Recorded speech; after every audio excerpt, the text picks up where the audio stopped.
Gentlemen, welcome to Boxing in Your Face. Well, this week we have the honor of talking about one of the greatest legends of all times, and that is the great Roberto Manos de Piedra Duran. Roberto Duran was an excellent fighter in his division. He fought as a lightweight, as a welterweight, and as a middleweight. People around the world say, well, Roberto Duran was one of the greatest lightweights in the history of boxing. They kind of forgot about him winning the championship middleweight, welterweight, but let's go back to the days when Roberto Duran, Manos de Piedra, fought the great Ken Buchanan. And that fight was held in 1972 in Madison Square Garden by way of knockout. Roberto Duran hit Ken Buchanan with a shot. The referee thought it was a body shot. A lot of people felt it was a low blow. Ken Buchanan to this day said it was a low blow. So he was criticized for going foul and winning a championship, which was not a way of winning a championship. However, that was the beginning of Roberto Duran's great career. Then he went on to fight the great Sugar Ray Leonard. And that fight was held in 15 rounds in Montreal, where Sugar Ray Leonard lost a unanimous decision to the great Roberto Duran.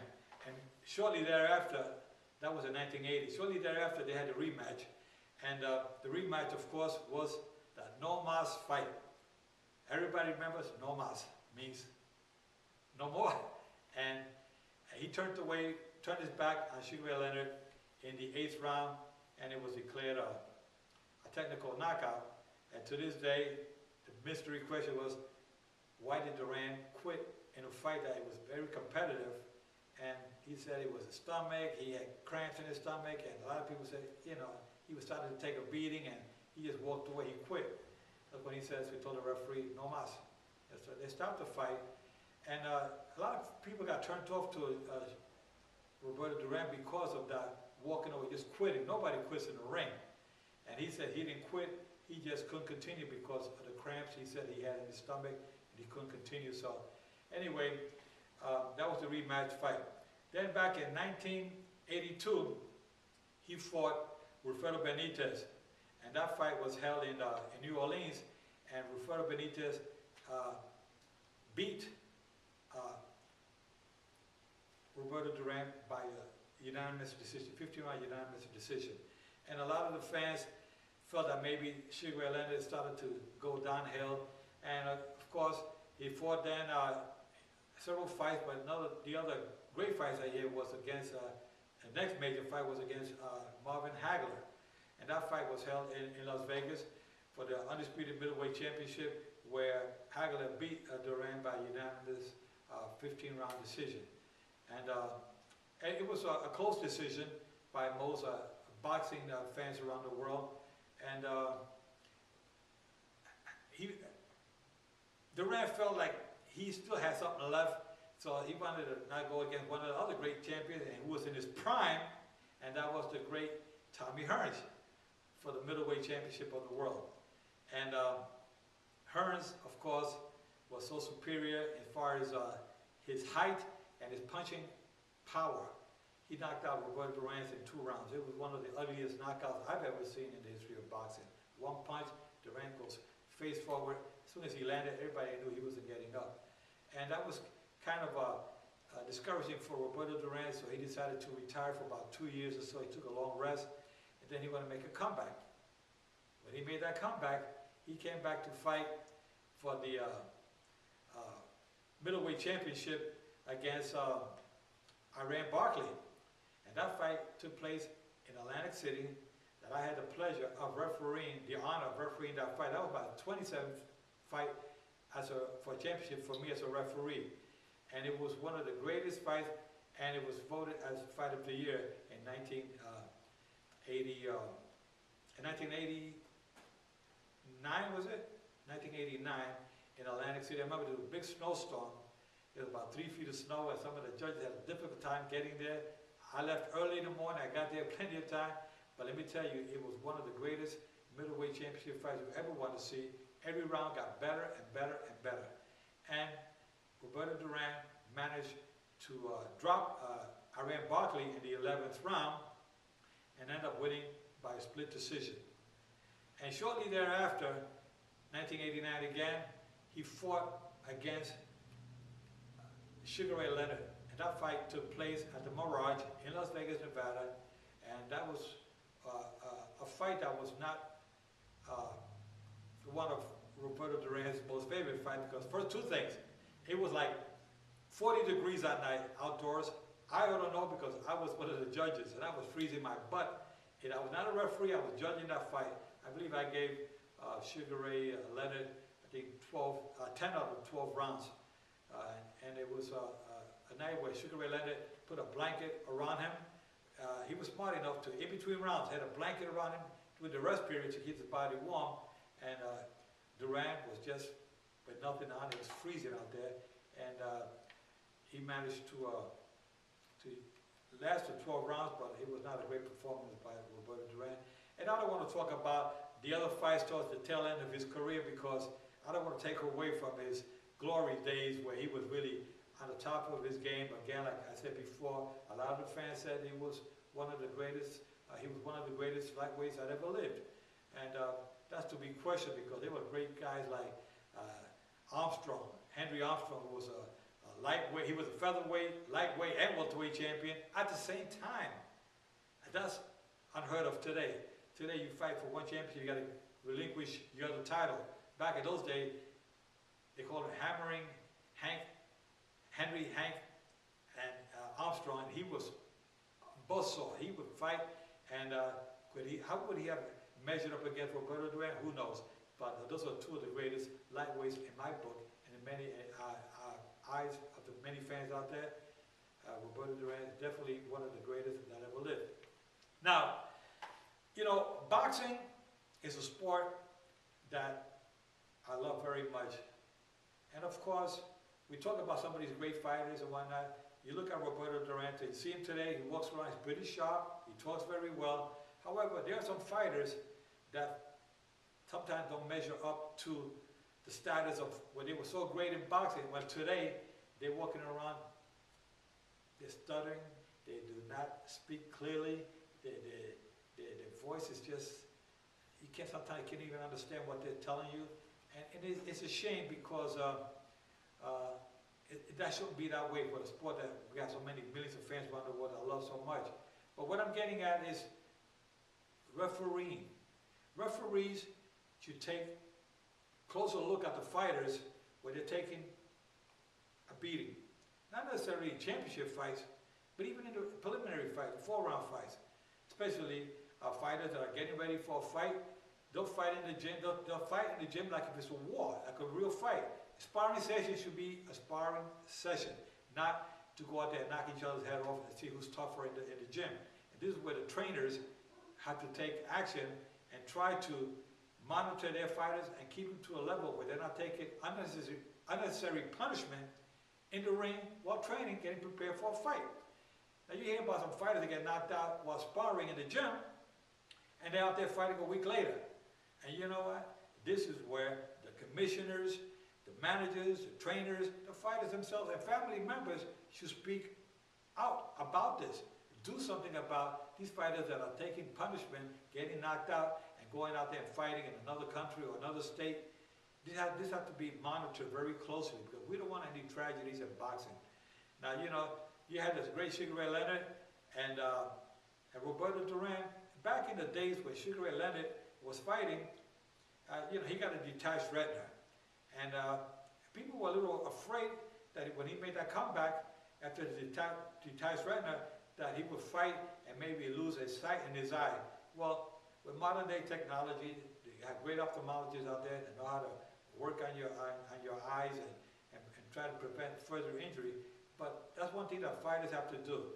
Get your eyes checked on a regular basis, especially the trainers. If your fighter's complaining about double vision or something like that, something is not right, get into an ophthalmologist. It could be a detached retina. And we don't want fighters to lose their eyesight because the trainers or the fighters themselves, the family members, are not educated enough to detect when a fighter is taking punishment or get injured, whether it's the eye or the brain.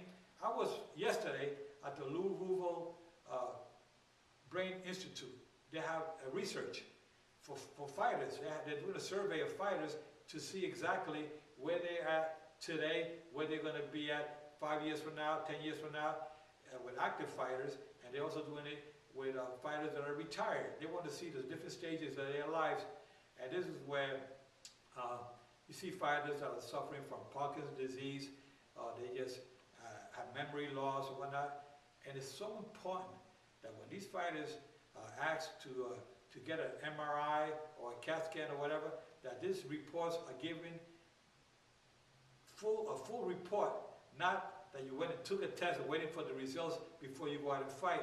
All commissioners around the country should be able to get to their commissioned doctors the report before that fighter steps into the ring, because there's a little survey being done right now about these incidents that are occurring here in the United States, and I'm sure it's happening a lot more abroad.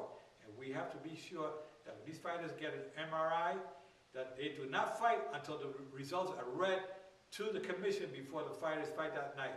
So it's very important that we individuals who love the sport so much, not only as referees, but doctors, family members, trainers, managers, promoters, to look for the safety of the fighter. First and foremost is safety. So we love our sport, we definitely love our fighters, and we want to make sure that they have a good run and retire, walking around with their faculties at 100%. You don't want fighters walking around, like they say, punch drunk. We don't need that in boxing. And this is where the referees have to know when to stop a contest. If a fighter is getting pummeled around the ring, and he's dropped once, he's dropped a second time, the referee should be in that corner talking to him and evaluating his condition along with the ringside doctor and telling them that if you feel that this fight is taking a little too much, you go into the corner and tell them, listen, I'm here to protect you. First and foremost is your safety. You address that back in the dressing room, but you remind them again in the corner. So what you're doing is you're selling your call. You're letting the fighter know, the trainer, the public, the commentator, that the referee is very concerned, and when you stop the fight as a referee, nobody's going to protest because they know you gave me every opportunity. You're going into the corner. Now he gets dropped again the third time or the fourth time. Why let it continue? If you're going to start the count, that means your intent is to let that fight continue. I wave it off because in my mind I said, this is it. He's not going any place. Why let him get knocked out? You don't have to go to that level. Stop it right then and there, or stop it in between the corners. And I tell trainers, the world will respect you more, your family members, the family members of the fighters, and the fighter himself will respect you more. If you yourself as a trainer will say, hey ref, stop the fight. That's what you're a trainer for. You know your fighter better than anybody else out there. Stop the fight. And this is what we need more in boxing. A little bit more of a preparation for the referees. Go to these seminars. Like I went yesterday to the Lou Rubel Clinic here in Las Vegas, and the doctor, Dr. Bernick, who's doing the study on boxing, on the fighters, he was so excited about having me there because I was telling him about ideas that I have in mind. And of course, and I'll tell you what I think it should be done. I think the gym should be monitored a little bit more closely where the fighters are training. Have a little mail drop, an anonymous note can be put in there. If a trainer should, the gym owners, who's ever managing that gym, should report it to the local commission in your jurisdiction that this fighter got knocked out, and if he's going to be fighting a week later, it's not right. So you're trying to prevent these fighters from taking punishment, especially if they got knocked out in the gym. A week later, they're going to fight because they got a big paycheck. You know what's more important, his life or the paycheck? I know a lot of individuals say, well, that's $100,000 or $1 million, $2 million fight, whatever. They want to make sure that they don't lose that paycheck. But you got to think about that fighter. He can come back another day and make that money. And another thing I think should be done is have a surveillance camera in the gyms and let a local commission pick up that tape at the end of the month, replace it with another tape, and take that. This way the gym owners will be held accountable. They will know if they don't report this to the commission that a fighter got knocked out in the gym, they will be penalized with a fine or for repeated penalties. Then what they'll do is maybe you close the gym down. Just make sure that they report this to your local commission. That's important. That's just ideas that I'm thinking of the top of my head.